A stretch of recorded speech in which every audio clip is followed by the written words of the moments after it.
Bonjour tout le monde, j'espère que vous allez bien. Vous êtes ici sur la chaîne de rien. Ici, on parle investissement, business et réussite. Et j'ai la chance aujourd'hui de recevoir Florence Servan-Schreiber. Bonjour Florence, Bonjour Romain. tu vas bien? Oui, oui, je vais bien. Alors aujourd'hui, dans les trois thématiques, on va parler, je pense, un peu plus réussite, peut-être un petit peu business, puisqu'il y a des choses qui vont venir toucher à ce sujet. Mais en tout cas, nous avons choisi en commun d'aborder l'audace. Alors, je vais te présenter brièvement parce que je pense que tu auras de meilleurs mots que moi pour te Mm. présenter. Mais Florence, tu es auteur, tu es conférencière, tu es aussi CIO et tu es professeur. Donc très impressionnant, on verra, mais tu as une vie très active et tu fais plein de choses. Donc c'est super impressionnant. Tu es aussi reconnu comme spécialiste de la psychologie positive. Et donc, tu es reconnu notamment parce que tu as des best-sellers. Donc j'en ai ramené, alors tu as plus d'ouvrages que ça, si je ne m'abuse, mais j'ai ramené les principaux, puisque moi je t'ai connu grâce à cet ouvrage-là, Ouais. qui est 3 kiffs par jour. Et tu vois, c'est hyper rigolo, le fruit du hasard, puisque je l'ai lu, je te disais, l'été dernier, et on se retrouve Mhm. par un effet de ricochet d'interviews et de connaissances aujourd'hui, donc c'est super chouette. Et puis, donc, tu as quelques temps plus tard écrit Power Patak, donc j'en Mm. profite aussi pour le présenter à la caméra. Mais le petit dernier, le petit bébé qui nous intéresse aujourd'hui, c'est celui-ci, Chiche, tentons l'audace. Mm. Et donc, il est différent puisque tu as décidé d'en faire un roman graphique, donc illustré par Jérôme Eo. Voilà, et un ouvrage donc autour de l'audace. Je ne vais pas trop le spoiler, on va en discuter un petit peu Mhm. après. Ce que je te propose, Florence, peut-être, c'est de te présenter de la manière dont tu as envie, et puis après, qu'on attaque tranquillement. Ça te Mm. va comme Oui, programme? ça me va bien. J'ai pas envie de me présenter avec mon pédigré. Ok. J'ai ce que je dirais de peut-être ma mission, on va dire ça comme ça, c'est que je suis une conteuse. Et j'ai choisi un sujet qui est la psychologie. Mhm. J'ai plein de façons de la raconter. Je le fais donc, comme tu l'as dit, par écrit, je le fais en écrivant des livres, je le fais par oral, en donnant des conférences, je le fais de manière journalistique quand j'écris pour des journaux ou des magazines. Et ce que je viens faire, c'est, si je le peux, présenter des outils, présenter des études, présenter des informations qui permettent d'alléger la vie. Et ça d'une part, et d'autre part, de donner plus de couleur à la vie, ça c'est vraiment mon truc. Comment je trouve que les vies de chacune et chacun sont assez à la fois réjouissantes et lourdes. Et je viens intervenir pour les rendre plus réjouissantes, de manière à ce que ce soit moins lourd. Trop bien, mais ce matin, je relisais quelques extraits de 3 kiffs par jour, et c'est vrai qu'on retrouve vraiment ce côté, ce côté double, en fait, avec les moments de bonheur, et tu dis, je crois, qu'en fait, on peut pas avoir un bonheur tout le temps, en fait. Il y a aussi des phases de creux, mais qu'il faut qu'on sache les appréhender, les apprécier aussi. Elles font partie de la vie. On peut pas être en recherche perpétuelle du bonheur. Mm. Mais voilà, tu as plein de notions comme ça de gratitude et voilà, d'équilibre que j'aime bien dans 3 kiffs par jour. Alors aujourd'hui, ce qui nous rejoint, c'est l'audace, peut-être un petit peu plus de coup de pied aux fesses sur ce sujet que 3 kiffs par jour. Euh, Peut-être on peut commencer sur comment toi, à ta manière, tu définis l'audace et le fait d'être audacieuse finalement.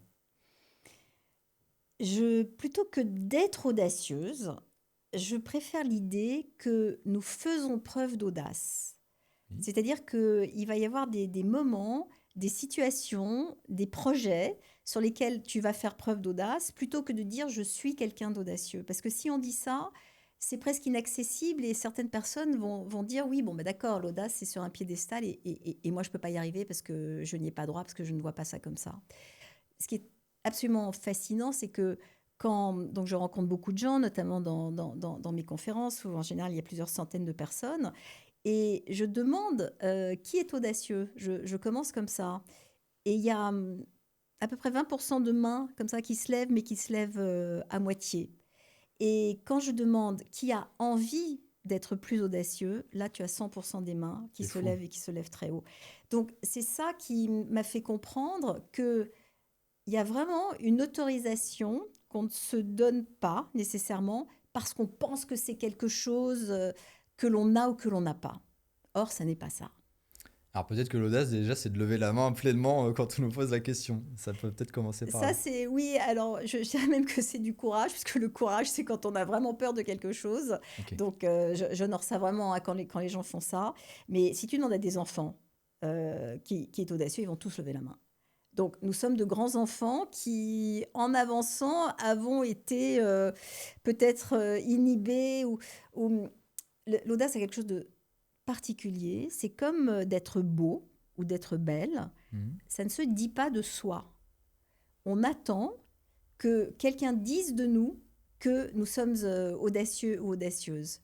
Tu vois, c'est comme si on la ramenait parce que on dit qu'on est audacieux. Mhm. Donc, de ce fait, quand je demande qui est audacieux, ben, tu as des demi-mains. C'est culturel, en fait, chez nous. Les Américains ont beaucoup moins de problèmes avec ça. Ouais. Mais nous, on n'a pas envie de la ramener. Alors du coup, par rapport à ce que tu dis, est-ce qu'on peut se permettre de se définir comme audacieux ou finalement c'est quelque chose que l'on dégage qui va être défini et estimé par les autres qui nous entourent?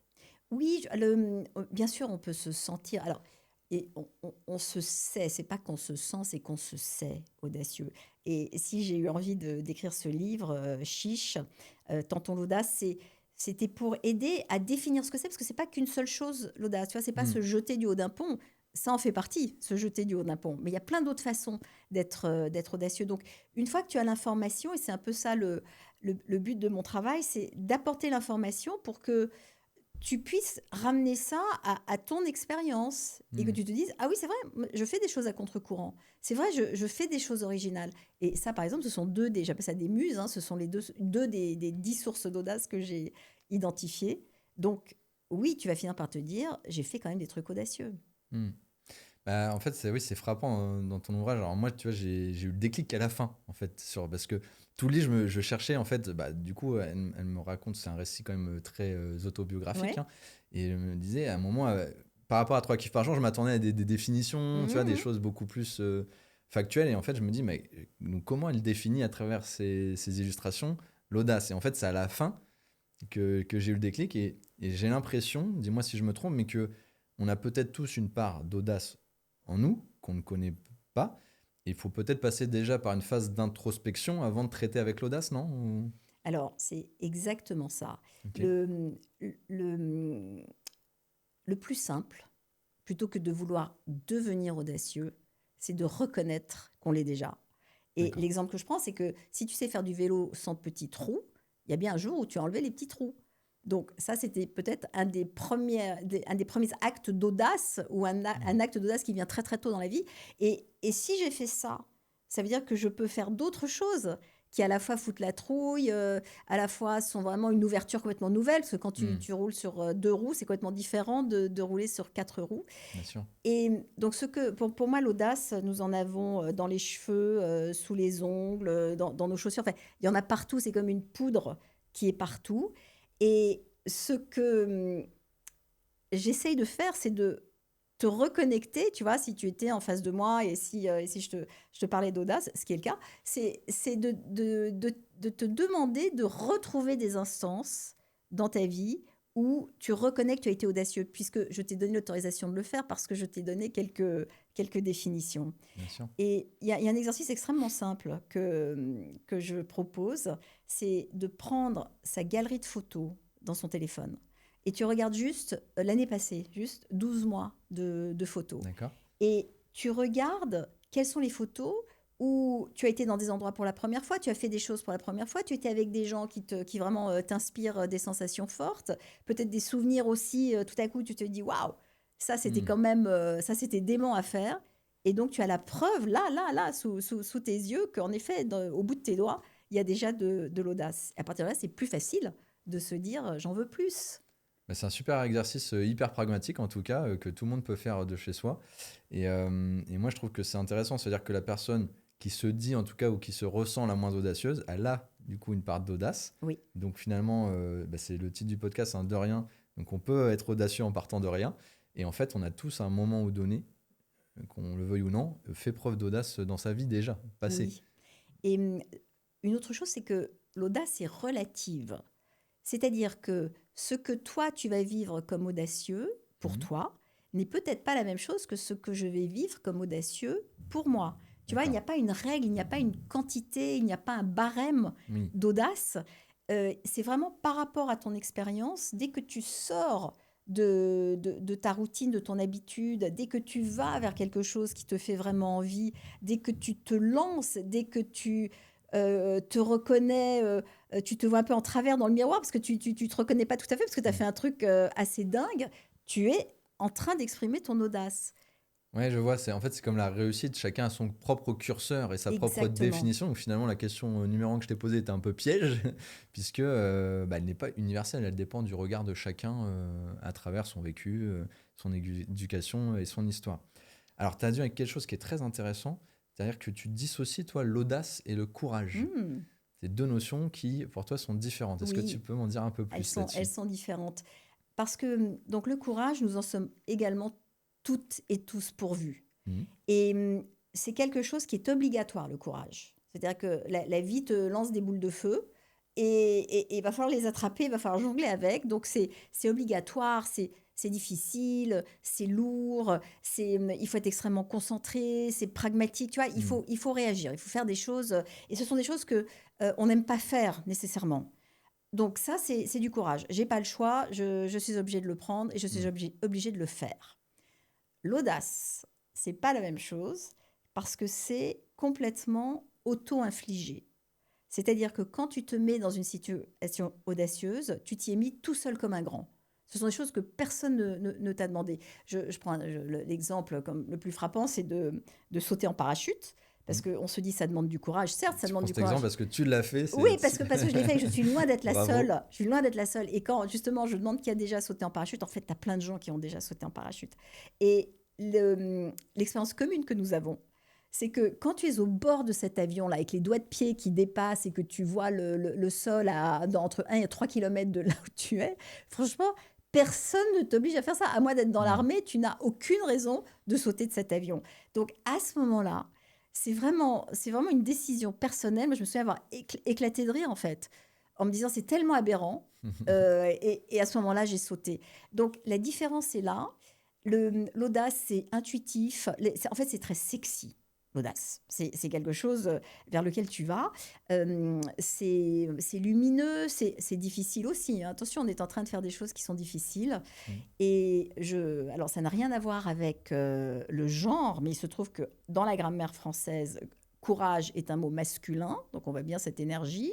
Audace est un nom féminin. Ça ne veut pas dire que les hommes sont courageux et les femmes audacieuses, mais je trouve ça charmant que pour en sentir la nuance, ça Mhm. n'est pas tout à fait, ça ne vient pas tout à fait de la même énergie. Super intéressant. Et alors moi, il y a un élément que je n'arrive pas à saisir. Finalement, c'est difficilement définissable, l'audace. Ça vient potentiellement pas forcément nous des autres. Donc j'ai bien compris qu'on peut faire table rase du passé, de regarder le fait qu'on ait déjà observé, le fait qu'on ait déjà été audacieux. Mais pour l'avenir, si moi je décide demain de me dire, ok, j'ai regardé mon passé, j'ai été audacieux, mais je n'ai pas été assez à mon goût, je veux l'être davantage. Est-ce que je vais avoir des leviers finalement pour le Mmh, devenir davantage? mmh. Tu dis, je ne l'ai pas été, comme si c'était une critique que tu te faisais. Je pense qu'il vaut mieux se dire: «J'ai envie de plus d'audace». Oui, C'est pas exactement ça, c'est ton côté la même positif et non, et c'est pas la qui même parle. Ouais, énergie, t'as tu raison, vois? ouais, t'as Si tu raison. vas vers quelque Bien chose, sûr. dans ce cas-là, c'est excitant, tu des papillons dans le ventre, plutôt que de te reprocher. Parce que quand tu dis: «Je ne suis pas audacieux», c'est par rapport à quoi? Par rapport à qui? Tu vois? Alors que tout à coup, quand tu dis, «J'ai envie», ça veut dire qu'il y a une intensité dont tu as envie ou un résultat dont tu as envie ou une performance, j'aime pas trop le terme, mais pour soi, ce sont quand même des performances. J'en ai fait un paquet qui étaient, pour moi, des performances, certaines dont je ris encore, certaines pour lesquelles je flippe encore, hein, Hmm. parce que c'est comme ça. Alors, que te dire sur comment y aller? Donc, dans le livre, je raconte justement quels sont ces différents leviers. Je t'ai parlé d'originalité tout à l'heure, je t'ai parlé de contre-courant ou de saut dans le vide. Donc, restons sur ces trois-là. Ça veut dire que dans une situation dans laquelle tu vas te trouver, Mhm. où tu te dis, là vraiment, si j'arrête ceci, je sais vraiment pas où je vais. Donc, dans ton parcours, tu es quelqu'un qui a arrêté des choses pour aller vers autre chose. Et tu tenais pas encore la poignée suivante, tu vois. Tu as dû Mm. lâcher une porte avant même d'avoir la suivante. Donc, tu connais cette sensation. Et tu peux te dire, est-ce qu'il y a d'autres domaines dans ma vie? Est-ce que là, il y a quelque chose que je peux faire qui ressemble à ça? Ou si tu te retrouves dans une position où tu te dis, bon, je vais faire ça pour la première fois, tu as décidé de faire ce podcast, quand tu as commencé, tu t'es jeté dans le vide, Mm. puisque tu ne savais pas du Bien tout sûr. comment ça allait se passer. Donc tu la connais, cette sensation-là. Donc plutôt que de t'obliger à la revivre, quand tu es au bord d'un précipice, et on est souvent au bord d'un précipice, ça peut être un précipice comme ça peut être un précipice énorme, de se dire, ah waouh, je reconnais ça. Ça, c'est un coup d'audace, allez, j'y vais. Parce que c'est ça que je fais. J'ai trouvé un autre truc. La raison pour laquelle ce livre s'appelle Chiche, c'est que comme il est difficile de se déclarer audacieux, de Mm. décider que, voilà, de l'avouer, de le déclarer, j'ai trouvé ça plus facile de me dédoubler. Oui. Donc je suis deux personnes. Je sais pas si on peut les montrer d'ailleurs Oui, à il la y a deux caméra. personnages. Voilà, on fera un petit zoom. Donc avec l'étoile, c'est moi. Et ce qui me chuchote dans Et l'oreille, l'éclair, c'est ça, l'autre, ouais, c'est ça. c'est mon audace, tu vois, qui me chuchote à l'oreille. C'est elle qui m'envoie, je pars du principe que c'est elle qui m'envoie faire des trucs. Mm. Donc, je résiste, et puis finalement, je me dis, bon, bah, je le fais pour elle. Et, hum, et je trouve ça très utile. C'est la même chose pour la créativité. Tu Bien sais, sûr, ouais. on a du mal à se dire créatif alors qu'on l'est absolument en permanence, puisque déjà, quand tu t'habilles le matin, c'est un acte créatif parce que tu as assemblé des choses. Et donc, j'aime beaucoup la notion de dire que dans les moments où nous sommes créatifs, on a reçu la visite d'une muse qui vient exactement quand elle veut et qui s'en va quand elle veut Mhm. exactement. On ne peut pas toujours compter sur elle. Et moi, je trouve que c'est même plus marrant de vivre à plusieurs dans sa tête. Il y en a que ça peut embêter parfois, mais tu as raison. Je pense que c'est en fait se dire, on a une petite voix positive qui nous permet en fait peut-être d'aller au-delà de ce qu'on a l'habitude de faire. Et finalement, j'ai l'impression que dès qu'on peut vivre, on a l'occasion de vivre un changement, l'audace va se présenter Bien pour sûr. aller. Et c'est vrai que pour avoir été salarié dans une entreprise, on nous parle souvent de la théorie du changement. Enfin, c'est des vrais bouleversements. Bah, Mm. finalement, à chaque fois qu'on vit ces bouleversements, on fait preuve d'audace, j'ai l'impression. Bien sûr, bien sûr. Et tu vois, ben, alors j'en ai vécu j'appelle ça des accidents industriels, donc Mhm. dans différentes carrières que j'ai eues, où des emplois m'ont quitté, par exemple. D'accord. Et donc évidemment, sur le moment, ça craint, tu vois, c'est dévalorisant, on a beau dire non, ça se passe super bien, c'est toujours un peu humiliant ces trucs-là. Mais au bout du compte, c'est dans ces moments-là que tu vas pouvoir aller faire quelque chose d'autre ou aller t'y prendre autrement. Et tu es un Oui. peu obligé. Donc ça demande du courage dans un premier temps. Et puis, assez rapidement, c'est l'audace, en fait, qui va reprendre le dessus. Mm. Je voudrais juste revenir quand même sur quelque chose. Dans la séparation des deux personnages, ce qui est important, et en tout cas ce qui est important pour moi, c'est que le personnage que j'incarne moi a peur et a le droit d'avoir peur. Oui. Et que quand on va faire des choses comme ça, enfin quand on fait des choses où on est plus grand que soi, on se lance dans quelque chose de plus grand que soi, il est tout à fait normal d'avoir peur. Donc moi j'ai peur. Et ce petit personnage qui me trotte dans la tête, elle n'a pas peur. Et c'est notre dialogue Mm. qui en fait va nous pousser toutes les deux vers l'avant. Oui, alors je rebondis, moi j'avais une question qui arrive normalement un peu plus loin, mais c'est un échange, qui m'avait touché, c'est justement, à un moment tu dis quelque chose, alors excuse-moi je te paraphrase, mais que être vulnérable c'est faire preuve d'audace, et je crois que c'était en relation avec la page et le deuil de que Mhm. tu faisais avec ton papa. Euh, et en fait je trouve ça intéressant, parce que du coup l'audace ça veut pas dire toujours être au max de ses performances, être au taquet, etc. Et comme on le redisait en préambule, c'est aussi dans des périodes de creux, à savoir accueillir ça d'une autre manière, quoi. Alors, non seulement en période de creux, mais il n'y a rien de tel que la vulnérabilité. C'est elle qui donne vraiment le piment de la vie. Parce que quand tu contrôles tout, quand tu es hyper solide, quand tu es hyper compact, les choses ne t'atteignent pas. Donc, comment ressentir des choses qui sont très fortes si tu ne te mets pas dans une position où il y a quelque chose d'ouvert? Hmm. Et quand je parle de vulnérabilité, ça c'est une autre question que je pose aux personnes que je rencontre, c'est quand quelle est la dernière chose que tu as fait pour la première fois?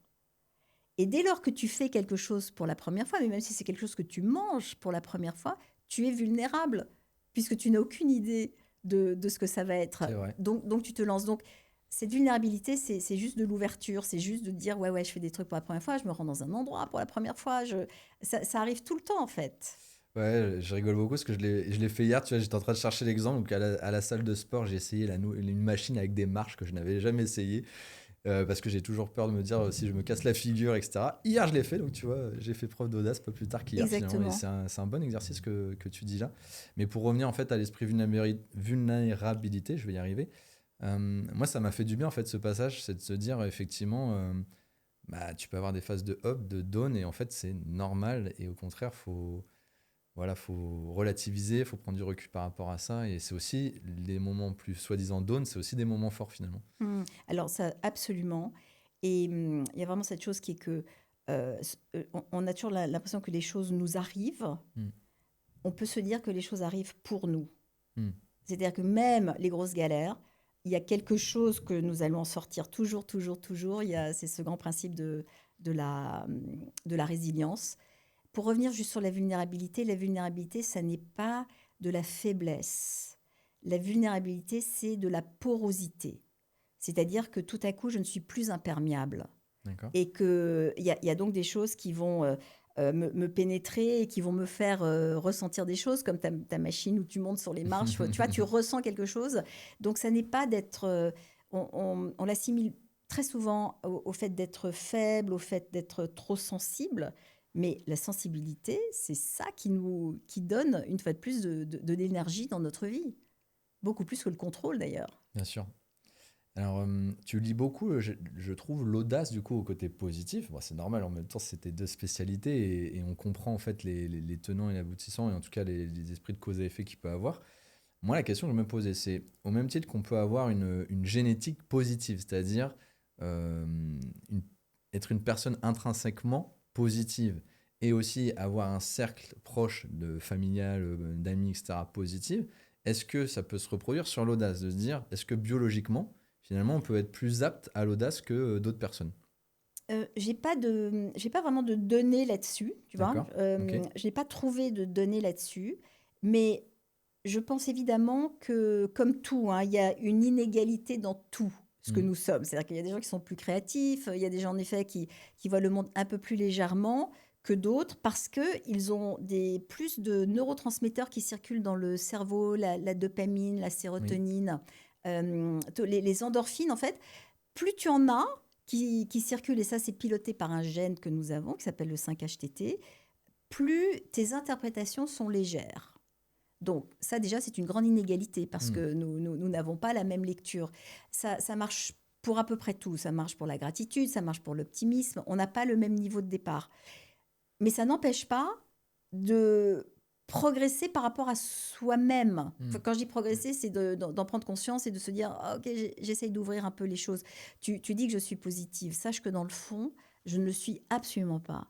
D'accord. Bah, tu Je, le je caches suis bien en quel- tout je cas. suis quel- Non, non, c'est pas ça. C'est que donc je suis Mm. quelqu'un d'anxieux. Quand quelque chose arrive, je suis totalement affolée, incapable d'être optimiste, etc. C'est pour ça que je m'intéresse tant à ces sujets. Parce que en rencontrant ces informations, Mm. je me suis dit, ah ben voilà des trucs que je peux essayer. Et en les essayant, je me rends compte que ma perception est plus agréable, que je me sors plus rapidement de mes trous. Donc, c'est pour ça que vraiment, je parle avec beaucoup de passion de ces sujets, parce que je les utilise comme un remède D'accord. contre ma nature. Tu vois, c'est comme les gens qui sont très souples. Ils font des figures géniales, ils te font la roue, etc. Mais ils n'ont rien à apprendre de ça puisqu'ils le font très Mm. facilement. Bon, ben moi, je ne sais pas faire la roue. C'est exactement en termes tu vois, en termes de légèreté intérieure, je ne sais pas faire la roue. Donc, je m'applique avec des choses, mais que je trouve très, très efficaces, en fait. Trop bien. C'est hyper optimiste. C'est-à-dire que les personnes qui partent de rien, en audace, ont cette capacité d'aller à la rencontrer peut-être et Hmm. l'enclencher. Je me dis à l'inverse, il y a des personnes qui sont peut-être très, très audacieuses qui ne font que ça. Est-ce qu'un excès d'audace, d'après toi, peut nuire ou peut poser problème? Alors, je vais te le dire autrement. C'est-à-dire que ça n'est pas parce qu'on est audacieux qu'on réussit. Mhm. C'est-à-dire que tu peux être audacieux et te ramasser, mais de ouf.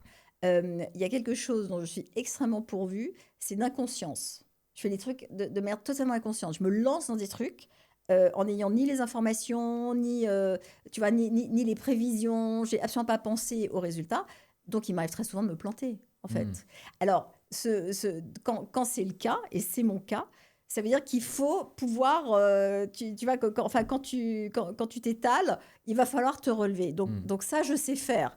Et dans mon audace, ça fait vraiment partie des choses. C'est-à-dire que pour pouvoir faire avec autant d'inconscience les choses dans lesquelles je me lance, ça veut dire il va falloir que je puisse ressauter, je ne sais pas comment le dire, faire une pirouette. Donc ça, voilà, c'est ça mon audace, c'est de savoir faire la pirouette, quoi qu'il Donc arrive. tu veux nous dire que si on veut être en Champions League de l'audace, il faut pratiquer et c'est un entraînement quelque part. Eh bien, en tout cas, faut pas s'affoler si on, faut pas avoir peur tu vois, de tomber. Mhm. Je raconte des histoires dans ce livre. Euh, je ne sais pas si tu veux que j'en raconte une, Ah oui, oui, avec et plaisir, puis alors vas-y. justement en termes de business, lorsque j'étais enceinte de mon premier enfant, un de mes copains me signale qu'aux États-Unis, il y a quelque chose qui s'appelle un prégaphone. Alors c'était au moment où le téléphone portable se démocratisait en France. Donc on était complètement dans l'idée d'une puce, d'un truc portable, etc. Donc, on se dit, c'est génial. Tu vois, je réfléchis pas tellement. Je dis, mais Mhm. qu'est-ce que c'est? Il dit, je sais pas. Prégaphone, j'imagine, un petit téléphone hyper mignon, rose. Tu parles dedans et je ne sais pas comment. J'ai pas vraiment réfléchi. Hein, si tu parles à ton bébé. Bon, il part aux États-Unis Mhm. et il part à la recherche de l'inventrice du prégaphone. Et il m'appelle de chez elle. Il dit, ça y est, je l'ai trouvé. Je lui dis, alors, c'est comment? Il dit, bah écoute, elle en a plus. Mais elle peut en fabriquer. Alors je dis, bah super, est-ce que elle en fabriquerait? Attends, parce que j'étais enceinte pendant encore 3 mois, donc il fallait quand même Mhm. que le truc arrivait en 3 mois. Elle dit, oui, oui, oui, mais elle ne fabrique pas à moins de 500 exemplaires. Donc si on C'est en veut un, un bon conditionnement, ça. et voilà, si on en veut un, il faut en acheter 500. Alors, bourré d'hormones ou je ne sais quoi, dans cette inconscience totale, je dis, bah ouais, vas-y, non, qu'est-ce que t'en penses? Il dit, ouais, vas-y, lui, il est aussi inconscient que moi. On commande 500 prégaphones. Et 3 semaines plus tard, arrivent des cartons énormes. Alors, on était surpris parce qu'on s'attendait à ce que ce soit Bah des oui. petits objets. Et on déballe et il y a un entonnoir jaune vif dans le premier carton. On ouvre le deuxième carton, il y a comme un tuyau, un morceau de tuyau comme ça de jardinage jaune vif. Mhm. Et dans le troisième carton, il y a un petit entonnoir jaune vif en plastique, tout ça. Et il y a un plus petit carton, donc là j'ai dit à mon copain, vas-y ouvre, moi le suspense, j'en peux plus, et persuadé qu'il y avait une puce là-dedans, tu vois, qu'il y avait Mhm. un truc. Pas du tout, c'était un élastique pour s'accrocher le gros entonnoir autour du ventre comme ça, un tuyau, et tu parlais dans le petit D'accord, entonnoir, ouais. ok? Donc le En mode truc, mais stéthoscope finalement. même pas stéthoscope, tu vois, on était à la limite, enfin, presque dans un truc de jardinage. Donc, qu'est-ce qu'on on en a 500 sur les bras, tu Mhm. vois, mais en même temps, c'était censé ce truc, parce que c'est vrai que le bébé entendait mieux ta voix plutôt que de l'entendre de Bien sûr, ouais. l'intérieur. Voilà. Donc, à partir de là, on a dû trouver un moyen pour vendre les 500 exemplaires. Et donc, l'idée que j'ai eue a été de l'envoyer à Canal+, où à ce moment-là, il y avait une émission qui présentait, c'est un animateur qui s'appelait Jérôme Bonaldi, qui présentait que des objets comme ça, un peu aberrants ou nouveaux. Enfin, Mhm. c'était très marrant. Et je les avais appelés en disant, il y a un prégaphone qui arrive des États-Unis, sans leur montrer. Moi-même, je ne l'avais pas vu. Et, donc ils l'ont programmé. Et j'ai fait en sorte de le faire livrer 2 heures avant l'émission. Comme ça, il était trop tard pour pour changer Le l'ordre dans lequel sujet, il bah passait les oui. choses. Et Bien à la joué. fois, c'était hyper marrant. Donc, ils l'ont montré et les gens sont venus. On a vendu les 500 prégaphones en 3 jours. Chapeau parce que comment tu l'as raconté, ça n'était pas gagné d'avance. Non, mais c'est ça. C'est pour ça que je dis que y a des pirouettes qu'il va falloir faire quand on se lance. Et c'est pas grave. C'est ça qui est marrant aussi. Ouais, c'est une belle anecdote, franchement, bien joué. Bien joué, bien joué. Alors là, je reprends mes notes parce que, attention, je vais sortir une expression latine. Fortuna audaces juvat. Je prononce sûrement très mal. Alors, je parle pas latin. Qu'est-ce que ça veut La dire? fortune sourit aux audacieux. Hmm. Et donc, moi, je me disais, enfin, je me questionnais en tout cas, Sur est-ce que finalement, pour réussir, alors tu vas me dire, bien sûr, réussite, bah, ça dépend de quelle réussite on parle, hein, chacun a notre définition, que ça soit personnel, professionnel, bref. En tous les cas, si on veut réussir, est-ce qu'il est nécessaire d'être audacieux? Et je vais te parler d'autre chose, tu vas voir, parce que peut-être c'est un lien avec ça. Ce sont les études qui sont faites sur la chance. Hmm. Et donc, on essaye de savoir si il y a des gens qui sont chanceux et d'autres qui ne sont pas chanceux. Donc, on interroge des gens et on fait faire des choses à des gens qui sont... en gros, tu convoques des gens. euh, tu convoques des gens qui se disent chanceux. Donc, tu passes une annonce en disant on cherche des gens qui ont de la chance. Hmm. Ils viennent. Et on dit, on cherche des gens qui n'ont pas de chance. Donc, tu as des gens, des volontaires, tu as des bénévoles qui viennent pour participer à l'étude. Tout ça, c'est une étude faite par des chercheurs dans une université.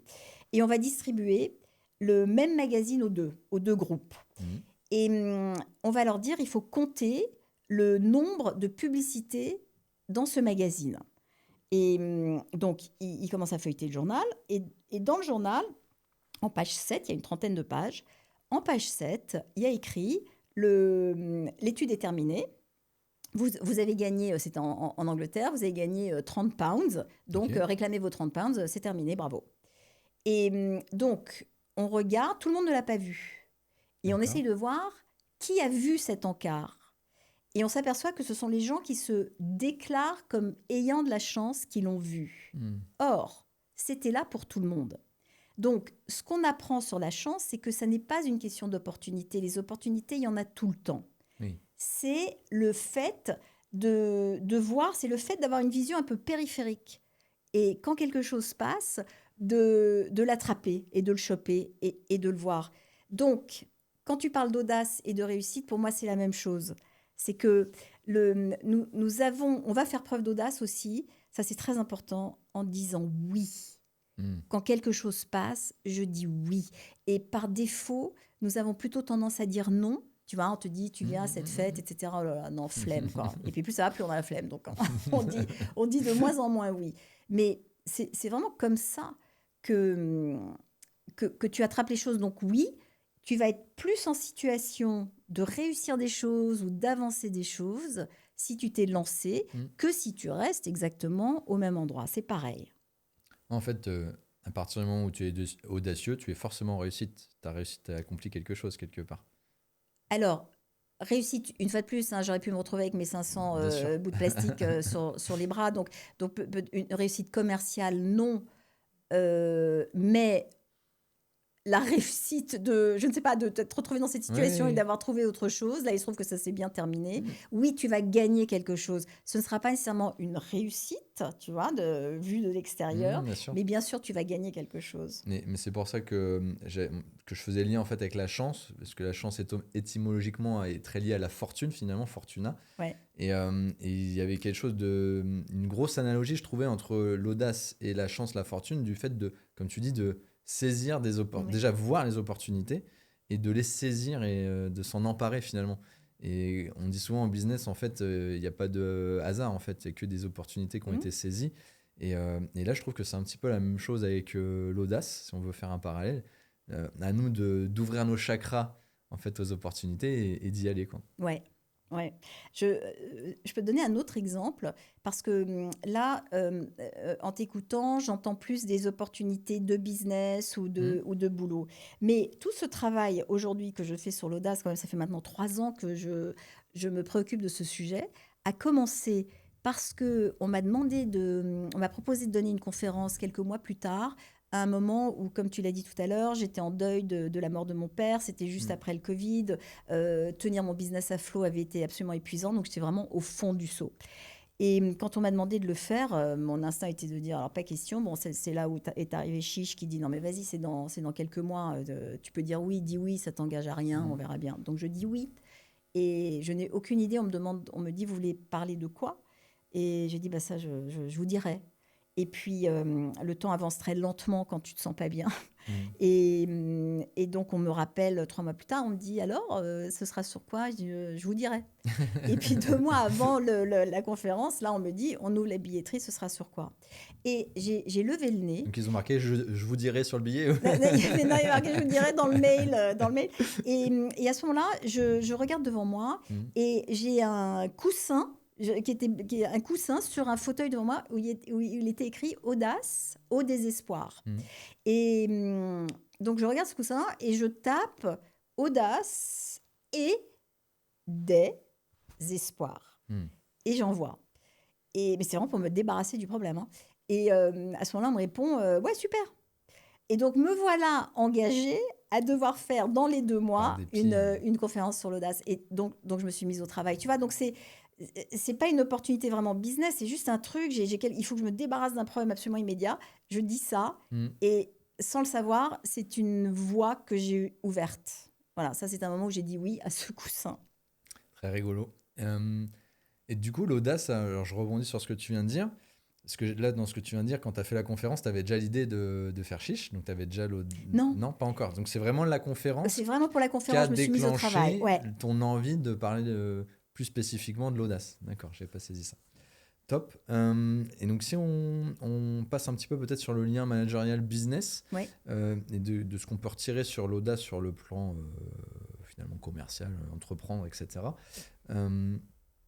Alors, je suis content qu'on ait fait la distinction avec courage parce que tu vois, moi, on parle souvent de courage dans le business et notamment, il y a un truc que je détestais, un vilain pléonasme, qui était le courage managérial. Ouais. Et moi, j'appelle ça un pléonasme parce que pour moi, si tu es manager, de toute manière, il faut que tu sois en capacité d'être courageux Ouais. parce que tu as un moment des décisions, enfin, c'est pas un moment, c'est tous les jours d'ailleurs, des Mmh. décisions importantes et pas forcément agréables, d'où l'esprit de courage, on le disait tous les deux. Euh, à l'inverse, comment aborder cette audace en fait dans ce milieu économique? Est-ce que c'est lié à oser finalement plus de choses? Est-ce que tu Mmh. penses qu'on doit faire plus preuve d'audace, plus preuve de courage en tant que, par exemple, manager ou chef d'entreprise? Alors, les 2. Ouais. Les 2, parce que franchement, quand tu es chef d'entreprise, c'est mon cas. Vraiment, il y a des décisions que tu dois prendre, des situations dans lesquelles tu te retrouves, des questions RH que tu dois traiter Mm. qui demandent du courage. Tu vois, tu t'en passerais bien, Clairement. mais il faut le faire. Maintenant, évidemment, pour développer un business, ma vision est que tu dois, en tout cas, j'ai toujours eu besoin d'aller à contre-courant des dogmes, c'est-à-dire tu dois à la fois respecter un marché, Mm. mais pour te distinguer ou pour continuer à évoluer, en tout cas, j'ai moi toujours la sensation et le besoin pour inventer quelque chose de nouveau, pour trouver quelque chose qui est en dehors de la boîte. Eh bien, il faut faire preuve d'audace parce qu'il faut tout à coup dire, OK, on réforme, on rajoute, on enlève, on, on supprime, on change, les autres ne font pas comme nous, on augmente nos prix. Enfin, tu vois, il y a plein de moments Mm. où tu vas en effet t'opposer à ce que tu connais et à l'état dans lequel est ton business tout de suite. Donc, en apportant quelque chose de neuf. Donc finalement, manager audacieux est aussi un vilain pléonasme. C'est ça. Non, non, parce qu'il y en a qui sont qui Mm. vont rester très en sécurité. Tu Mm. vois, c'est un style aussi Mm. de gestion ou de vision. Oui. Nous avons des visions différentes pour nos business. Et toi, d'ailleurs, tu as une carrière assez impressionnante avec une vie multiples facettes. Si tu devais faire un peu la rétrospective business et tout, qu'est-ce qui, pour toi, a été le plus important ou ce qui t'a le plus réussi Mmh. Tu sais, toutes mes aventures professionnelles ont vraiment eu leur charme au moment où je les ai vécues. Ok. C'est vrai que j'ai exercé plusieurs métiers. Mon premier métier était de la formation et du conseil.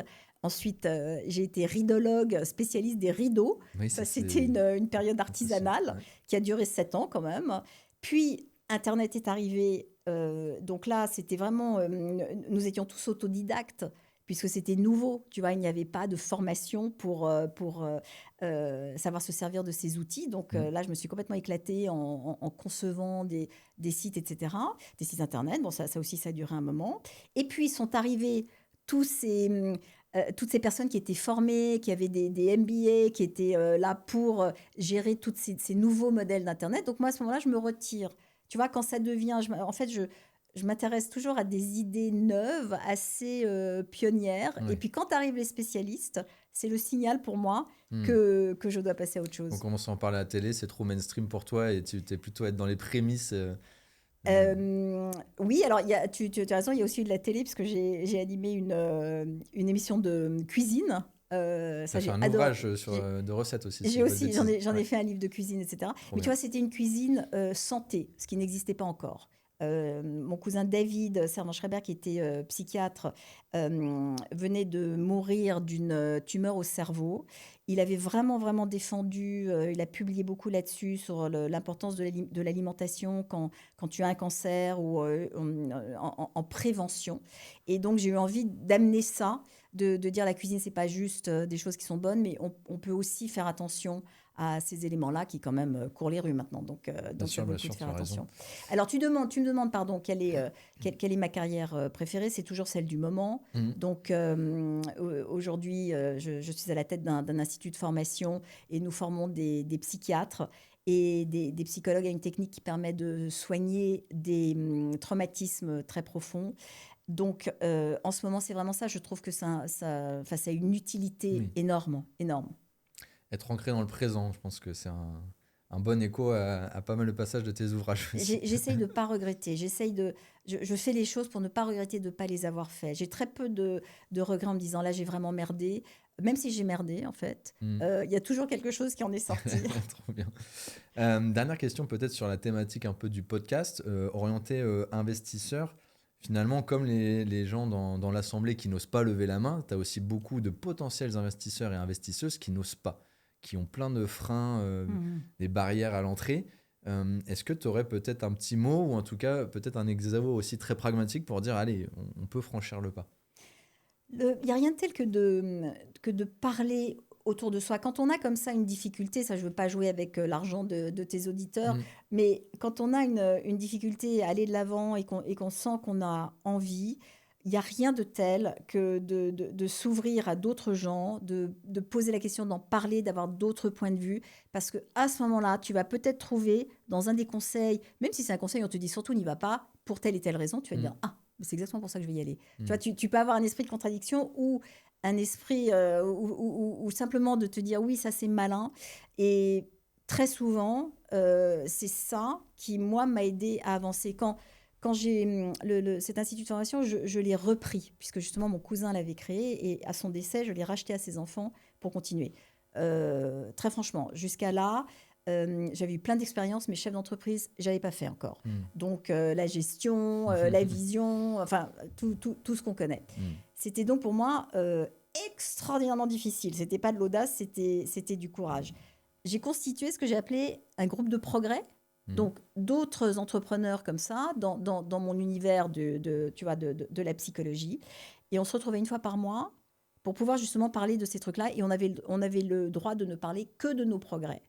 Et ça nous a permis comme ça de prendre des décisions, d'aller vers les investissements, de trouver Mm. des solutions, parce que nous étions plusieurs à réfléchir au même sujet. Donc vraiment, ça c'est quelque chose que je trouve absolument essentiel. Toujours aller de l'avant, le côté élan, belle Pas dynamique. rester seul, Ouais. tu vois. Mm. Parler de choses à des gens qui sont extérieurs à ton système et qui vont donc te nourrir et que tu nourris en retour, hein, bien sûr. Ah, c'est intéressant, très intéressant. Et on peut, sur les différents profils qu'on a évoqués, les chefs d'entreprise, mais aussi les investisseurs, finalement, faire cet exercice-là, Oui. d'aller chercher soit dans son entourage, soit si l'entourage ne le permet pas, bah, des personnes totalement extérieures, plein d'exercices, des salons, des networking, des rencontres, Oui. du mentorat. Finalement, il y a plein de choses qui peuvent nous aider, quoi. Tu sais pourquoi? Parce que quand on se met dans ces positions de responsabilité, on a la sensation qu'on doit être seul décisionnaire. Mm. Et que c'est vraiment à nous, c'est notre job, tu vois. Si tu es le patron, c'est à toi de trouver la solution. Mais on est aussi faillible que nos collaborateurs. Donc, Mm. Quand je dis faillible, on est aussi puissant que nos collaborateurs. Bien Mais c'est sûr. vraiment, tu as raison, d'aller s'ouvrir soit là, soit à des gens extérieurs. Je pense qu'on peut construire une décision de manière collaborative, mais à nous aussi, à nous après, de manière seule, de la déclarer finalement. Ouais. L'intention, voilà, nous revient parce qu'on est la figure de proue et voilà, Et c'est à parce que nous qu'incombe la tâche. ouais, et Mais la responsabilité nous reviendra aussi. Clairement, Ouais. je suis d'accord avec toi. Ce que je te propose après, j'aimerais bien qu'on fasse un petit focus, même un gros focus Ouais. sur ton livre, mais avant, Mmh. moi, je m'étais réservé des petites questions fun fact. Ouais. Alors, la première, elle est très littéraire. Moi, j'ai fait, avant d'être dans le commerce, etc., j'ai fait un bac L, donc j'ai toujours cette fibre et cet amour du livre. Et une question qui me brûle les lèvres, c'est, tu dis qu'en fait, il y a plein de maisons d'édition qui n'ont pas voulu te publier, enfin, en tout cas, voulaient changer ton titre, Mmh. qui était 3 kiffs par jour. Ce à quoi tu étais très accroché, et bravo à toi parce que tu as tenu bon, et tu as une maison d'édition qui a accepté l'ouvrage avec ce titre, mais du coup, je me questionnais sur laquelle. Eh bien, si tu regardes sur la couverture, c'est Ouais, une maison d'édition qui s'appelle Marabout. donc c'était Euh, déjà, ouais, ouais, les ça éditions c'était dans les Marabout, premières absolument. éditions, tu es resté donc, dans cette édition avec cet ouvrage du coup, Oui, absolument, depuis le début, absolument. fidèle. C'était chez Marabout. Il y avait une équipe de femmes Ok, qui dirigeait Marabout à ce moment-là. Et quand je suis arrivée chez elle, donc je suis allée voir plusieurs éditeurs puisque, pour leur dire je vais écrire un livre sur la psychologie positive. C'était très, très nouveau, la psychologie positive. Donc, ils étaient intéressés tous par le sujet. Mais ils m'ont dit, non, mais le titre, non, non, on ne le sent pas, on verra au dernier moment. c'est fou Et parce qu'en plus, moi je trouve ça match plutôt très bien justement. c'est Qu'est-ce qui fait qu'à l'époque, dans le contexte, il Ah, mais n'était pas ils apprécié le avaient peur de titre? ça parce qu'ils trouvaient que c'était, enfin, ils trouvaient que c'était pas sérieux. Mais tu vois, c'était D'accord, à ouais. double tranchant ce titre. Parce que soit ça pouvait marcher, soit ça pouvait vraiment se planter. Hmm, Donc justement, là, c'est de l'audace. Le hmm, marabout a fait preuve d'audace en disant, OK, il y a un risque parce qu'il pouvait être ridiculisé, tu vois, hmm. kiff, Oui, bah alors là aussi, depuis, le mot kiff est rentré dans le dictionnaire. c'est. Mais c'est vraiment, ouais, c'est vraiment, sa force pouvait être sa faiblesse. Hmm. Et cette équipe-là, et notamment l'éditrice qui s'appelle Hélène Gédouin, que j'aime beaucoup, a dit OK, ouais, on prend comme ça. Et lorsque j'ai terminé le livre, je lui ai envoyé le manuscrit et elle m'a envoyé un message en me disant j'étais dans le train, je lisais le manuscrit, il y avait une dame en face de moi Hmm. qui a lu 3 kiffs par jour. Elle m'a interrompue, elle m'a dit mais de quoi parle ce livre? Le titre est génial. Et Hmm. donc elle lui a dit c'est un livre de psychologie. Et elle m'a dit c'est bon, ça va marcher. Donc quoi, ouais, s'est rendu compte que c'était Ouais. plébiscité finalement. Et en plus, moi je rebondis sur ce que tu as dit, c'est pas du tout un livre léger. Il est super bien documenté. Moi je m'attendais pas à que ça soit. Parce qu'effectivement, le titre pourrait me faire penser à autre chose. Et tu te bases vraiment sur de la recherche en fait. Moi c'est ça que Mm. j'ai apprécié aussi. Alors il se le lit très bien, hein. Attention, c'est pas un ouvrage difficile à lire. Euh, mais par contre, tu cites voilà, des grands chercheurs. J'ai plus les prénoms, mais Tal Ben-Sahar, je Tal crois. Ben-Shahar, oui, oui, tout à Et fait. voilà, Martin des personnes qui ont Seligman, oui, vraiment oui, œuvré dans ce oui. Mm. domaine-là et preuve à l'appui, quoi. Donc, Ouais, ce n'est pas frivole cette thématique, faut ouais. préciser. Ok, moi ce qui m'intéresse aussi, c'est de savoir, ça c'est ma propre curiosité, mais en fait, tu as fait preuve d'audace énormément de fois dans ta vie. Selon toi, quel est le move le plus audacieux que toi tu aies réalisé, si tu devais en choisir un? Faire des enfants. Ouais, Ah ouais. tu penses? Ah, C'était du ça, c'est courage le ou de truc, l'audace, ça? c'est le truc auquel on n'est pas préparé, même si on y pense, ils Ouais. vont être totalement surprenants. Les situations dans lesquelles on va être sont incontrôlables. Mhm. Ouais, franchement, franchement. Intéressant. Moi, tu vois, j'aurais pas cité ça spontanément, mais c'est vrai que c'est les deux. Courage et Et courage parfois et pourtant, j'ai audace. marché sur le feu, j'ai fait la majorette, j'ai créé un spectacle. Enfin bon, bref, il y a des choses que j'ai fait vraiment, que je continue à faire d'ailleurs, mais vraiment, mes enfants, c'est l'aventure la plus folle. Eh bien, ça tombe bien parce que tu me fais une belle transition. Quand tu as marché la première fois sur le feu, c'était dans une conférence de Tony Robbins. Ouais. Moi, alors on peut peut-être expliquer rapidement déjà ce que tu as vécu aux éditeurs. Et moi, ce qui m'intéresse aussi derrière, c'est qu'est-ce que tu retiens de Tony Robbins? Parce que Tony Robbins, tout le monde en parle comme le grand gourou, entre guillemets, et Ouais. quelqu'un voilà, qui est mondialement connu. Mais je serais intéressé de toi, ton point de vue. Qu'est-ce que tu as retenu de ça aussi? Mmh. Donc, ça s'est passé il y a très longtemps. Mhm. J'avais 19 ans, Tony Robbins en avait 23. Et il avait, donc c'était en Californie, j'ai vu une affiche qui disait venez transformer votre peur en pouvoir, venez marcher sur le feu. Et c'est là où donc mon petit personnage est apparu en Mhm. disant ah ben tiens, il y a des gens qui marchent sur le feu, donc s'il y a des gens qui marchent sur le feu, tu dois pouvoir marcher sur le feu. C'est comme ça que je me suis inscrite à ce truc-là en me disant au pire je marche pas, quoi, je traverse pas. Et donc j'y suis allée, et donc c'était Tony Robbins, tout jeune, qui est quand même quelqu'un de physiquement très imposant. Mhm. Il est très grand, il a une immense mâchoire comme ça, et il est extrêmement assuré. Donc c'est quelqu'un qui qui Un charisme, quoi, une aura ouais, qui se dégage. en fait, il transpire une espèce d'énergie, tu vois, et de puissance. Hmm. Donc, il arrive avec sa puissance et tout ça. Et puis, on était 20 dans cette pièce. Aujourd'hui, quand il fait ça, c'est dans des Bah stades. oui, Il fait des marches sur le feu, vraiment ça, dans c'est des un stades cours de foot. particulier, ça doit être C'était un cours appréciable. particulier. Je pense que c'était son échauffement. C'était la première fois Ok. qu'il le faisait. Mais toujours est-il qu'après un certain nombre d'exercices, de discussions très à l'américaine, il nous a demandé de quoi on avait peur. Alors, il y a quelqu'un qui dit, bah, moi j'ai peur de me brûler. Quelqu'un d'autre Ah, dit, pas de chance là pour le coup. ouais, c'est ça. Quelqu'un d'autre dit, moi j'ai peur d'être la personne du groupe qui va pas y aller. Hmm. Ensuite, il y a quelqu'un qui dit, moi j'ai peur de ma mère. Et donc à partir de là, tout le monde s'est lâché en disant, j'ai peur de ci, de réussir, d'échouer. Toutes les choses dont on a peur.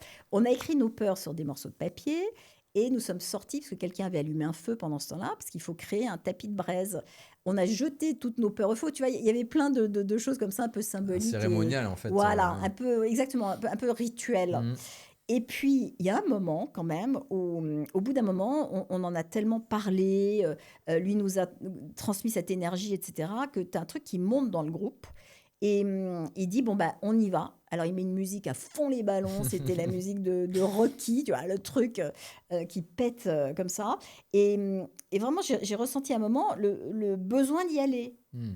Tu vois, tu pousses les gens et tu y vas. Et tout le monde est passé. Il n'y a pas une personne. J'en ai fait plusieurs des marches sur le feu depuis. Hmm. Il n'y a jamais personne qui reste sur le côté. Tu vois, tu as une émulation. Alors, c'est extrêmement chaud, c'est 1000 degrés, tu es pieds nus. Donc, je n'ai pas l'explication sur pourquoi ça ne brûle pas. C'est C'est fou ça. c'est quelque chose que, là aussi, qui est fait que c'est un rituel qui existe dans des peuples premiers, même en Polynésie, qui n'est plus vraiment un peuple premier. Il y a comme ça des cérémonies où les gens vont traverser le feu. Ça fait partie des choses que l'on fait qui sont initiatiques. Bon, en tous les cas, j'ai réussi une fois, deux fois, plusieurs fois. Et ce que ça m'a apporté, c'est pas vraiment cette compétence, parce qu'on s'en sert pas souvent, de marcher sur des braises pieds nus. Mais quand je suis en difficulté, de nouveau, mon petit personnage arrive et me dit, et que j'ose pas faire quelque chose en fait, que quelque chose me fait peur. Et elle me dit, tu peux me rappeler qui a marché sur le feu? Et c'est vrai que c'est pour moi un marqueur, voilà, de la possibilité d'avoir fait un truc impossible. Donc, appeler un client mécontent, c'est pas impossible. Alors, ce que je pense de Tony Robbins, je n'en pense plus grand-chose aujourd'hui parce que ça fait des décennies que je ne l'ai pas vu. Je l'ai vu animé tel qu'on le voit dans ce documentaire sur Netflix qui s'appelle Je ne suis pas un gourou, où ce qui est un peu dérangeant pour moi, c'est qu'il va faire monter sur scène des gens qui sont vulnérables parce qu'ils sont dans une histoire dont ils ne se dépatouillent pas et qu'il les a fait repérer par ses assistants. Donc c'est vraiment un Oui. show en fait. Oui. Il ne prend pas quelqu'un qui, tu vois, qui pourrait avoir du répondant et qu'il pourrait tout aussi bien faire avancer. Il va vraiment choisir des gens qui sont dans un moment de faiblesse. Donc je suis pas OK avec ça. Ouais, après, je pense que tu as raison, c'est pas le même Tony Robbins que toi, tu as connu à l'époque. Le show a évolué, c'est devenu peut-être plus une machine à Ah cash oui, oui, ou voilà, par comme tu ailleurs. dis, à un moment, tu sais, ça se transforme plus en show et en événement, un peu à l'américaine, je suppose, que ce qu'il faisait avant. Mais en tout cas, tu m'as donné l'envie presque d'aller marcher sur des braises. C'est Et fantastique à faire, hein, ça, c'est ça me fait penser, tu sais, fantastique. un peu à l'hypnose, en fait, c'est de se dire, la science n'explique pas tout, pourtant ça se fait, c'est des cas qui ont été Ouais, réalisés. Et du coup, bah, en fait, tant que tu le testes pas, que tu le vis pas, tu peux pas te faire ta propre c'est vrai. opinion de loin, quoi. Je le recommande, hein, si ça passe dans votre périmètre. Vraiment, je le À recommande. faire, ouais. J'en ai mes enfants adolescents le faire parce que je trouve que c'est vraiment un truc à. Tu vois, enfin, en tout cas, moi, c'est un truc que j'ai fait, quoi. C'est un truc ouais, très initiatique. Trop bien. Dernière petite question. Toi, tu es aussi grand littéraire, philosophe, etc. Au-delà de tes ouvrages dont on va reparler, lequel livre t'as le plus marqué ou tu as envie de nous parler spontanément, en fait, que tu pourrais Euh, offrir hmm. à des personnes Alors, de nouveau, je suis désolée de te redonner cette réponse, mais j'ai une très mauvaise mémoire. Très D'accord. mauvaise mémoire. Donc, c'est le dernier que j'ai lu. Ok, bah c'est pas Voilà. grave, ça Et, m'intéresse. et le dernier que j'ai lu s'appelle La vie réelle de Rabbi. Je me souviens même plus du nom de famille de ce garçon. Le Bienheureux. Ok. Et c'est un auteur libanais qui raconte une histoire absolument abracadabrante et fantastique, mais je suis très touchée par ce qui se passe au Liban en ce moment, du fait d'avoir lu ce livre vraiment dans le dernier mois, parce que déjà, ça décrivait le chaos des guerres civiles au Liban, et donc j'ai beaucoup mieux compris ce qu'était la vie de tous les jours des gens qui sont dans cette situation, et le fait que ça recommence et recommence et recommence sans Mm. cesse dans leur vie, c'est tellement effroyable. Mais le livre est extrêmement divertissant. Super, bah, on ira fouiller la référence et on la mettra dans Ouais. les commentaires parce qu'effectivement, tu nous l'as bien vendu. Alors, moi, je voudrais qu'on revienne sur ton ouvrage quand même, qui était le cœur du sujet. Donc, merci beaucoup. En tout cas, on a vraiment, en tout cas, moi, j'ai nettement mieux compris ce qu'était l'audace, voilà, le fait que ça soit enfoui aussi au fond de nous finalement, qu'on pouvait le développer, que c'était un muscle qu'on pouvait travailler hein, finalement. Pas besoin d'aller à la salle de sport, mais on peut le travailler. Et en tout cas, ça, c'est un petit peu une bible et aussi un prétexte pour aller chercher plus d'audace et comprendre ce que c'est. Euh, voilà, est-ce que tu auras un petit mot à nous dire dessus, particulier? Alors, on le voit peut-être à l'écran, mais il est super coloré, Ouais. franchement, très agréable à lire. Moi, je l'ai dévoré, alors je ne saurais plus te dire en combien de temps je l'ai lu, mais je l'ai fait en une traite, hein, Ouais. c'est clairement. Et ce que j'ai bien aimé, je trouve, en fait, sa boîte, c'est un ouvrage illustré, il est beaucoup plus profond que ce qu'on pourrait penser. Ce n'est Mm. pas qu'une simple BD ou illustration, puisqu'en fait, quand tu reviens dessus, tu as différentes lectures, je trouve. Tu as notamment la lecture avec tes deux personnages, Ouais. tu as la lecture avec les muses, Ouais. tu as en fait chaque chapitre qui vient s'imbriquer d'une manière particulière. Et puis moi, il y a aussi ce déclic que j'ai eu à la fin de mieux comprendre pourquoi en fait tu étais amené à faire toute cette histoire Mm. pour nous qu'on ait notre propre compréhension de l'audace finalement, je Mm. trouve. Donc Tal Ben-Shahar, dont tu parlais tout à l'heure, a été le premier professeur de psychologie positive à l'université de Harvard. Ok. Et ça a été mon prof quand j'ai étudié la psychologie positive. Et il a dit quelque chose qui m'a beaucoup frappée. Il dit les meilleurs livres de psychologie sont les biographies. Parce que quand tu découvres la vie de quelqu'un, nous avons cette mécanique qui fait qu'on s'identifie à ce qu'on lit, même si c'est quelqu'un qui a une vie très différente de la D'accord, nôtre. oui. Et c'est pour ça que cette fois-ci, j'ai osé mettre moins de recherche scientifique que d'histoire personnelle pour justement se rendre compte, enfin pour montrer que l'audace peut être dans des toutes petites choses. Hmm. Et ce que tu décris en disant que tu avais capté des choses, d'abord merci de ce que tu dis du livre, ça me fait très chaud au cœur.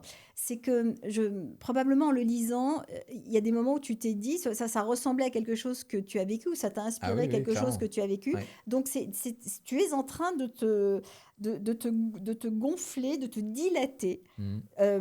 au fur et à mesure, parce que c'est toi qui est en train d'être plus audacieux. C'est pas moi, moi c'est juste un livre, mais je l'ai été dans ces moments-là. Hmm. Mais tu vois, tu es en train tu es en train ouais, de te dilater. J'ai pas de meilleur Non, mais terme que ça. tu as, en fait, t'as Mm. totalement raison parce que même si moi je l'avais pris de manière très cartésienne, tu vois, en me disant, bah, je m'attendais un peu plus à 3 kiffs par Ouais. jour, forcément. Donc je m'attendais à des définitions, des choses pour le pratiquer. Mais en fait, c'est vrai que tout le long, même si on s'en rend pas compte, bah, tu relis en effet miroir à des éléments forcément que tu as vécu de près ou de loin. Et donc, bah, ça t'interroge, ça te questionne. Et encore une fois, à la fin, donc il faut le lire pour comprendre le déclic que j'ai eu. À la fin, bah, c'est beaucoup plus clair et ça s'est révélé à moi en tout cas. Parce qu'il y a aussi un petit cahier pratique à la fin, Ouais. disons-le, Hmm. où on peut justement, en fait, j'ai retraduit là la démarche que j'ai faite pour écrire le livre, parce que pour l'écrire, je suis passée par toutes ces étapes-là. C'est-à-dire reprendre à partir de l'enfance, parce que nos familles ont un impact, tu vois, là où tu as grandi, soit parce que tu fais comme eux, soit parce que tu fais pas comme eux, soit tu fais le contraire d'eux. Enfin, tu vois, il y a toujours un lien Hmm. avec là d'où on vient. Et donc j'ai fait tout ça, une espèce de travail archéologique, etc., qui m'a permis de renouer avec l'audace dont j'avais fait Je preuve. remonte quelques balles. Alors, c'est vrai qu'en plus, à la fin, il y a un côté un peu sympa. Il y avait un petit côté très Tolstoï où, au début, bah forcément, tu cites plein d'éléments de personnages de ta famille, tout ça. Ouais. Et donc, du coup, un peu à la Anna Karenine, tu sais, du mal à relier les différents personnages entre eux, leur rôle dans ta vie, ce qu'ils font. Et donc, c'est trop sympa parce qu'en plus, tu viens du coup les saluer à la fin Mm. en refaisant une petite bulle sur eux. D'ailleurs, Je sais plus, je crois que j'avais cherché un moment si tu évoquais Claire de Chambure justement Oui, dedans. J'ai oui. vu qu'il y avait, je sais que vous êtes amis depuis très longtemps. D'ailleurs, je lui fais un gros coucou parce que Mm. c'est elle qui a permis qu'on fasse cet échange aujourd'hui. Donc merci beaucoup Claire. Oui, et réécoutez le podcast que vous avez fait ensemble, qui est passionnant, parce que Claire est homestageuse, Oui, qui est un métier encore assez rare, ouais. et où elle raconte en quoi ça consiste. Mais il est super cet épisode et merci beaucoup à elle parce que bah, du coup ça m'a permis de me replonger là-dedans et de te rencontrer. Donc rien que ça, c'est trop bien. Et c'est en lien avec l'audace finalement dont Mm. elle a fait preuve et dont j'ai fait preuve. C'était aux éditions Le Du Graphique, ça je l'avais pas encore dit. Ça se commande, je suppose, partout, en tout cas, voilà, en ligne, dans votre librairie préférée. Ah, tout à fait. Toi, si on est intéressé de poursuivre l'échange avec toi, on veut te contacter pour les différents sujets que tu traites, tu l'as dit, dans ton entreprise ou par rapport à l'ouvrage, on peut le faire par quel biais du coup? Alors, franchement, par les réseaux. Oui, Donc, je ok, suis sur Instagram, sur LinkedIn. J'ai un site internet aussi qui porte mon nom, florenceservanschreiber.com, ok. où là, on voit toutes mes activités professionnelles. Mais je pense que les réseaux, aujourd'hui, c'est vraiment la meilleure façon de me joindre. T'en as une préférence, Insta, LinkedIn ou peu importe? Vraiment, peu importe. Peu importe. J'irai sur les deux. J'ai deux comptes sur Insta, un qui s'appelle Floss Forever et un qui s'appelle 3 kiffs par jour, Trop bien. avec un underscore entre le 3 et kiff. Tu ne dois pas chômer alors, parce que déjà, moi, avec un, je trouve Ouais. ça dur, alors bravo. En tout cas, un grand merci, Florence, pour cet Merci échange. Romain. Merci beaucoup. Merci à vous, parce que si vous êtes encore là, c'est que vous avez été passionné par l'échange que l'on a eu. Vous enrichissez la chaîne tous les jours de commentaires, de notes 5 étoiles, de pouces. Donc, merci beaucoup. Continuez à le faire, c'est ce qui me permet de faire grandir la chaîne et de proposer toujours de meilleurs épisodes, de rencontrer de super invités. Donc, continuez, allez-y. À la prochaine en tout cas et rendez-vous pour l'épisode suivant. Ciao, ciao.